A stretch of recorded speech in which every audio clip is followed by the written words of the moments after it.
B shock to know this but एक planet का नाम इस महान इंडियन सिंगर के नाम पर रखा गया। 28 जनवरी 1930 ब्रिटिश इंडिया में मेरा जन्म हुआ।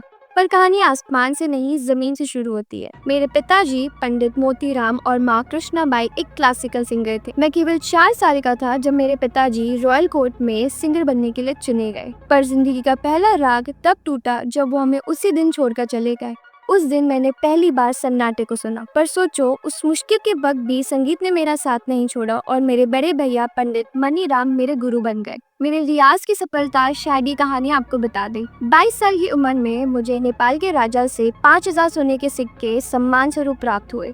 उस दिन मैंने संगीत की शक्ति सोने के सिक्के से नहीं बल्कि सम्मान से तोली।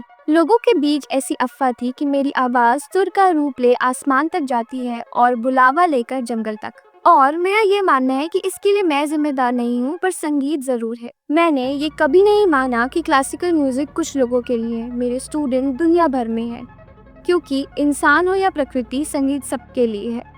मेरी यह सोच को 1975 में पद्मश्री, 1990 में पद्म भूषण और 2000 में पद्म विभूषण की प्राप्ति हुई। पर ताजुब तो मुझे 2019 में साइंस की दी हुई उपलब्धि का हुआ। इंटरनेशनल एस्ट्रोनॉमिकल यूनियन ने एक माइनर प्लैनेट का नाम मेरे नाम पर रख दिया। उस दिन मुझे लगा कि अब मेरी आवाज़ आसमान तक पहुंच चुकी है। मैं सुरों का व्यापार नहीं करता, मैं साधना करता हूँ। मैंने संगीत को नहीं चुना, संगीत ने मुझे चुना है। He didn't limited music to people, he offered it to the world. Ladies and gentlemen, this is Pandit Jasraj, the unsung legend, the modern Tansen, जिनकी आवाज़ समय से आगे भी गूंजती रहेगी।